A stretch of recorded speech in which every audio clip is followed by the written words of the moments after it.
I've been called like a fraud in probably 20 different languages, that I've been called schizophrenic. I've been told that I'm taking advantage of grieving pet parents. And I was in Center City, Philadelphia. It's a large city in Pennsylvania. And I was in court all the time. I had a 2-hour commute one way. Everyone was miserable. I know one lawyer, that enjoys being a lawyer. Just one. Everyone is stressed out and miserable. And at least from, where I was. And then when I found out through a local massage therapist that she could talk to animals, and she wasn't doing it professionally, but she had been able to do it all her life. And that's really when it started, when the spark ignited for me. So I went home, like I mentioned earlier, read books, and animal communication very much is a muscle. It's not a gift. I'm not like one of the selected I'm not like the chosen one for animal communication. It's very much a gift. It's a muscle that anyone can strengthen. I teach students all over the world right now to learn this and to hone in on this and to harness the skill. So it's something that you have to work at. You have to strengthen the muscle. It's just like going to the gym, right? The first day you go to the gym, maybe you can't even do a single push-up. But if you keep going back every day, eventually you're going to get 1, then you're going to get 2, then you're going to get 3. So practice is key.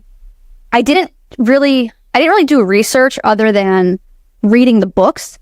And I read books in the beginning because I had to convince myself that like this was possible. It always made sense. I didn't ever think those people were lying or making it up, but up until that point, 28 years of my life, I had never known that such a thing was possible, right?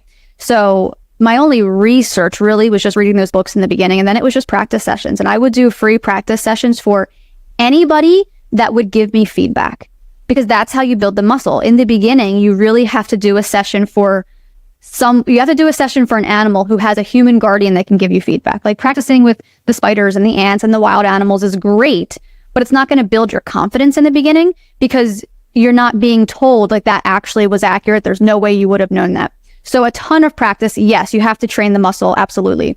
And, when I found out that this was possible, I didn't ever think it could be like a full-time gig. I mean, because at that point I was like, I still do. I have a ton of student loans. But the more I practiced and the more that I got great feedback, I slowly, over 8 months, convinced myself that this was possible. I did practice sessions for 8 months. And I did like 3 or 4 a week for 8 months. And I eventually was like, you know what? This is real. Like, this is a thing. And everyone that I did a free practice session for referred somebody. And they referred somebody and somebody and somebody. So I was building like this initial client pipeline, this pool of clients from my free practice session. So I was like, well, there's something here, because if people weren't happy, they wouldn't be telling their cousins and their friends and their boss and all of that. So eventually I then made a social media, made a Facebook, and eventually then Instagram. Started getting a little following, like, 50, eventually 100 followers, and people started talking. And then I was like, you know what? This is working. And eventually so in 2019 or 2020 is when I started doing free readings.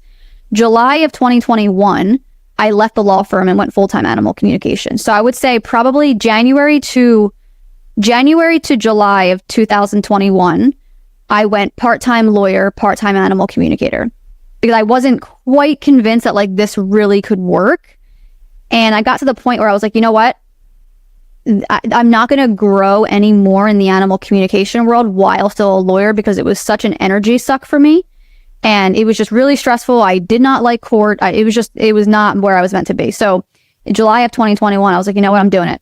And I just resigned from the law firm. It went full-time animal communication. And it took off from there. And, it was actually a very seamless transition for me, because like, I know that this was my path. Like, it just made sense. Not following it didn't make sense. And I have very supportive parents. And I don't think anyone thought that it would grow into what it has, but they knew I was just miserable as a lawyer and they just wanted me to be happy. So no one outwardly said, "You're insane. What are you doing?" But the day that my dad and stepmom came down to the city to move me out of my office, my dad was so cranky. And I said to my stepmom, I'm like, "What is his problem?"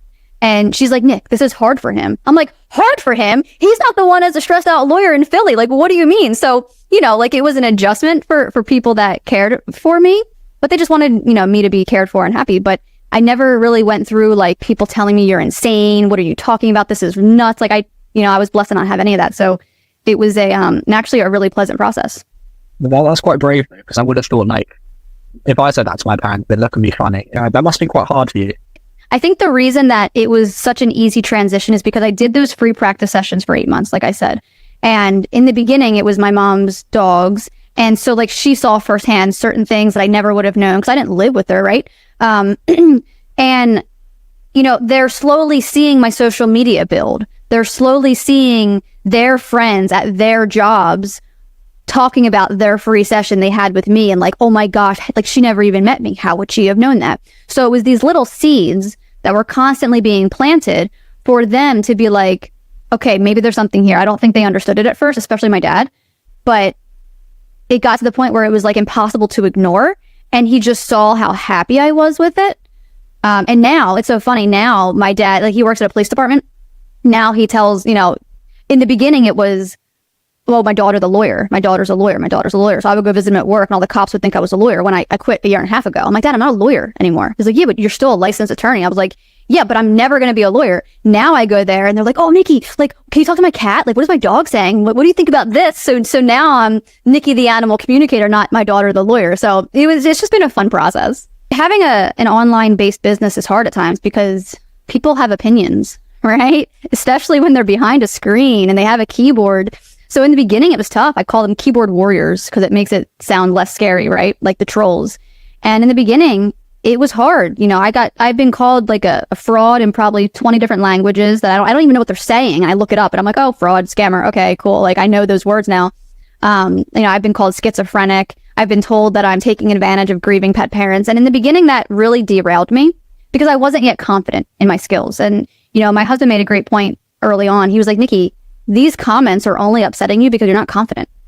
And I was like, you're right. So now when someone says that, I just laugh and I'm like, well, it sucks for you because my life, I love it and it's really cool. And your life would be a lot better if you knew that you could talk to your dog, you know? So there was a good shift there, but it's to what you said, Joel, like so many of us, because I was there, right? We are working a job we hate.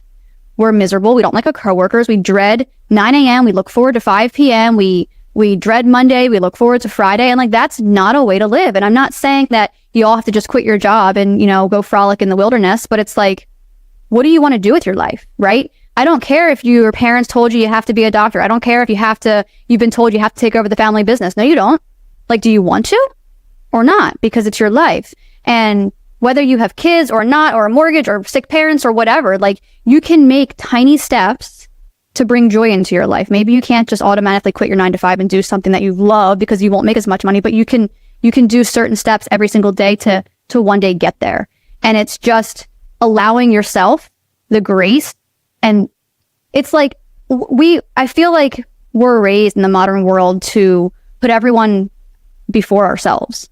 But if you do that, you're eventually going to drown yourself. So it's like, take care of yourself first, and then you can take care of everybody else, and then you're better for everybody else. So it's like, what small micro changes can you make in your life to enjoy it? Because then the ripple effect is just ongoing, and it's just been a really great journey.